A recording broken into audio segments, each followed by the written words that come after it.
great Tokyo Joe himself. 2015, I was inspired to do a new model project when watching The Grand Heist by the Achievement Hunters. It was a scene where the crew picks up Michael in a tank and takes off blowing up helicopters. It was awesome. So the first things I had to do to make the cargo bob, figure out what it was, since Rockstar usually takes a vehicle and will mix match it with another car to make a new car. So it doesn't really look like a Corvette, but it is a Corvette, or it kind of looks like a Dodge Viper, but it isn't a Dodge Viper like the Banshee. So I had to figure out what two helicopters made the cargo bob. I figured out that it was a Pavlo mixed with a Chinook. Now, the whole main body was basically the Pavlo, the front end and the rear. For the Chinook, it was the front rotor and the rear rotor housing. The Pavlo rear end doesn't match the cargo bob from the game, so that also had to be modified.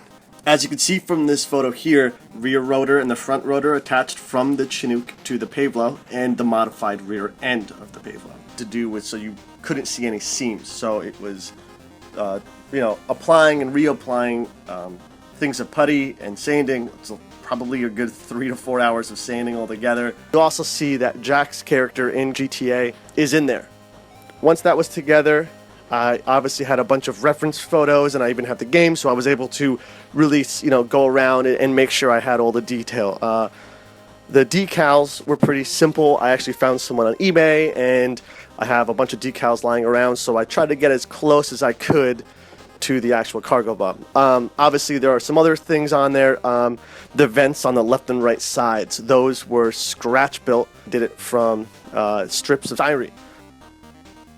Underneath the cargo bob is actually a hook, and that hook had a wire that would connect to it to an earth magnet, and that earth magnet would actually pick up the tank. Now, the tank actually was pretty easy. I found a 1/72 Rec. Not actually sure how to pronounce it. With a few modifications on it, it could easily become the tank from the game. It needed to have just a couple things that needed to be scratch built, just like the rear. Now, the rear of the tank has these really cool vents. Well, I think they're really cool, but there are these like horizontal vents that go across the back in this triangle.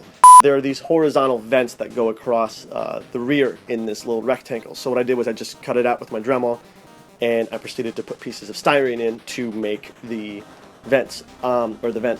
I then, realized there was a couple little greebles here and there on it, so I went ahead and I made little, almost kind of like rivets to go down the sides, and I added a few of the lights, I guess you would call it, up front. Going and looking at, again, reference photos of the paint job and the camo, I probably could have done it a little bit better, but I was pretty happy with how it came out, and I liked the weathering on it. It looked pretty cool. Inside of the top of the tank, or the turret, is an earth magnet, and basically that way when the cargo bob came, it had a string, had this wire on it, then it could actually pick up the cargo bob. So you can actually reenact the scene from the game, which inspired the whole project anyway. So the tank was done. Now it's on to the characters, and I decided, well, I have to do all of them. Again, I used the reference from episodes, and I was able to paint their outfits on.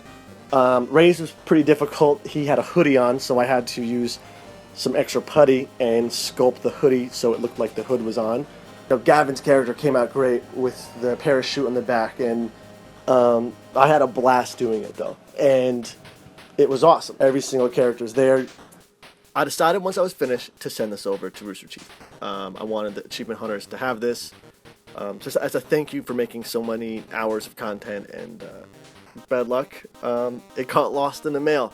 That's a bummer, but I tweeted a picture out to the guys at Achievement Hunter, and Jack actually responded, and that was cool enough. The fact that at least one of them saw it was pretty cool, and I'm really happy that he did, and I'm sorry that it got lost in shipping, but one day maybe I'll make it again, and yeah, that's it. Thanks for watching.